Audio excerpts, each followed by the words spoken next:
Howdy folks, Seth here.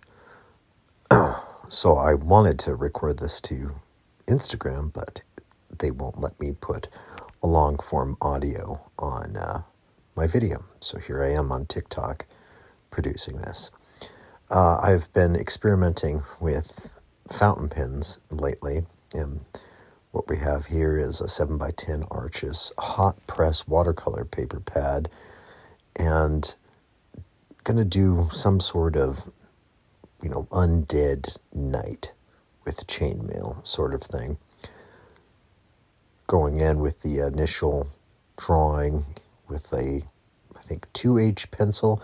I'm using a skull for reference, my model skull, which I find extremely helpful in drawing faces and skulls. Right now, just doing it as quickly as I can. I use the Hyperlapse app, and I think you can only record 45 minutes, so I'm trying to really push myself. But the fountain pen that I'm using is a Sailor 1911, and it is in a broad nib with a 21K nib, and using Jaeger Bond Emerald of Chivois ink.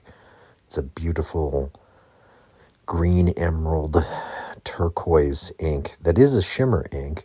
Actually, it's got a ton of shimmer in it, and I let the shimmer settle before I filled the Sailor with the ink. So what you're seeing is primarily just the ink, and the ink does have some wonderful shading properties.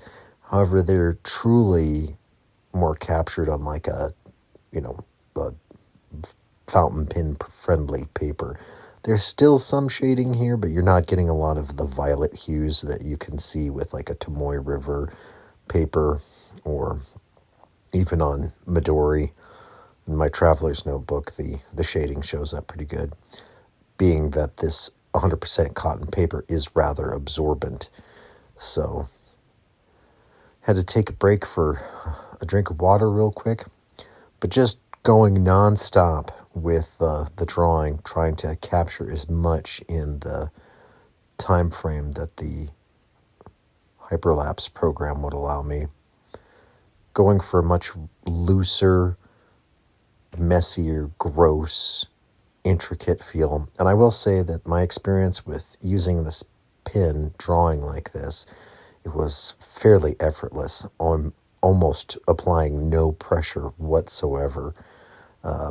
Anything that appears darker in this image is just from me simply going over the area more than once.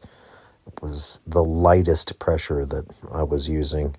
And the pen is incredibly light on its own, so you can definitely get some serious mileage, a lot of writing, a lot of drawing without any hand fatigue.